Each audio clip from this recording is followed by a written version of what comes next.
Hello, I'm Rondel M. Paraiso, your DRRM coordinator of Bukidnon State University.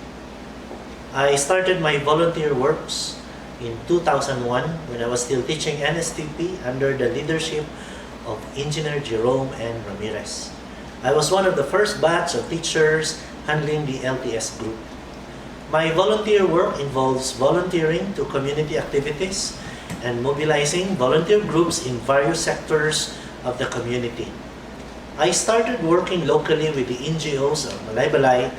Together with my team, we expanded working with the neighboring communities all over northern Mindanao. At the moment, with my affiliation to international humanitarian organizations, I am working as a humanitarian worker with Mindanao as my cluster group. I would like to present my missions into 4 categories. First, pagka-makakalikasan. Second, pagka-makabayan. Third, pagka-makatao. And fourth, pagka-makadiyos. Under pagka-makalikasan, together with the volunteers, we have conducted tree planting, tree growing, agroforestry, and forest fire suppressions in the last 10 years. We had planted 10,000 trees in 4 different planting sites of Bukidnon. Under Pagka-Makabayan, we have conducted DRRM for the indigenous peoples communities of Bukidnon. We have conducted disaster risk reduction orientation for the Matigsalub of Sita and Sinuda, Kitaw-Taw, Bukidnon. We also have conducted DRRM activities to the Higaunons of Incalbog, Canayan, Malaybalay City, and the Talaandig IP Youth of Miarayon, Talakan. We also conducted DRRM for schools and offices.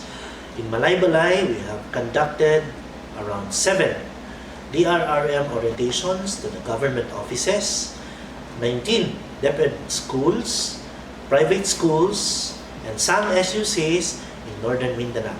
Under Pagka-Makatao, we have conducted rescue missions to save the street children of Malaybalay City.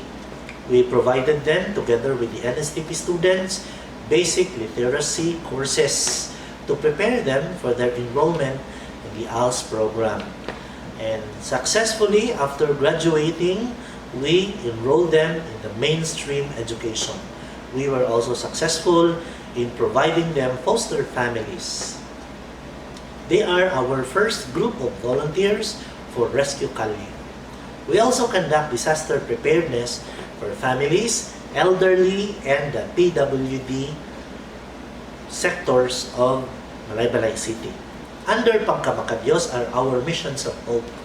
These missions of hope are feeding, visiting orphanage, gift-giving to street people, relief operations to areas damaged by disasters. And the highlight of our humanitarian activities is Progeria Children Protectorate of the Philippines. If you will ask, what is progeria? Progeria is also known as Hutchinson's-Gilford syndrome. It is an extremely rare, progressive genetic disorder that causes children to age rapidly starting in their first 2 years of life. In the Philippines, at the moment, we have 4 from Luzon and 1 from Mindanao. We had profiled Baby Batingting of Hinguog as our first progeria child in Mindanao. My motivation in doing volunteer work is my idol, Pepe. You know who is Pepe? Pepe is Dr. Jose Rizal. He said that ang kabataan, ang kinabukasan ng ating bansa.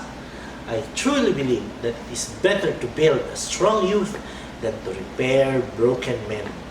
I love my family. I love my sons. Every time I see street children or children selling rugs, food, and balot, I see my sons in them. I had experienced hunger and poverty when I was young, and I know how it felt to have nothing.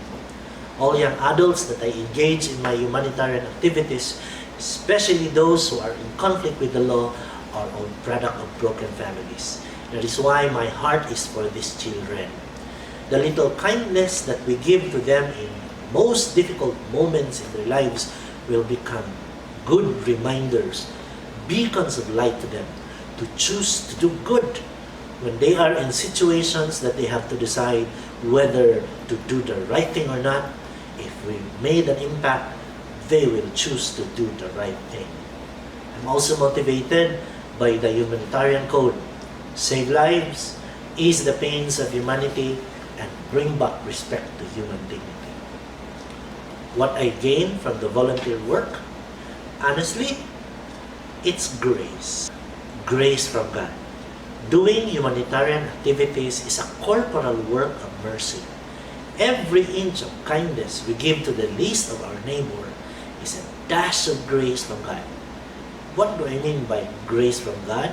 It means peace of mind, provision for the family, good health, security, good friends locally and abroad.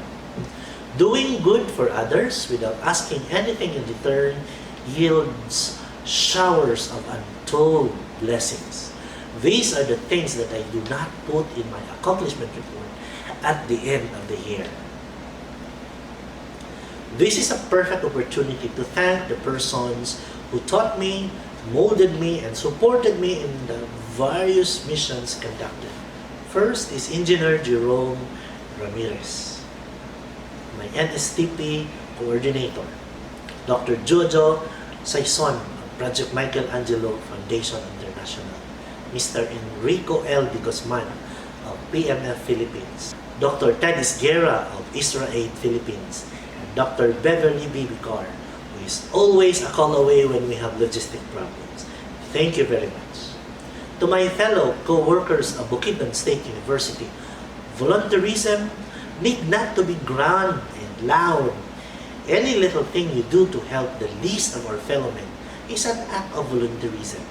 A suggestion, a peso donation, a piece of bread, your presence, and your prayer is a great help to a cause. Volunteering for the community is our way of helping our president achieve the change that we envision for our country.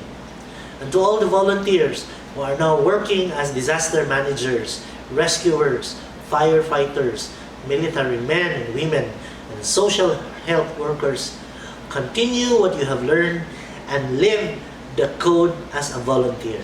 I am Rondel M. Paraiso, a volunteer by heart. Serbisyong BukSU, Serbisyong may puso. Thank you very much.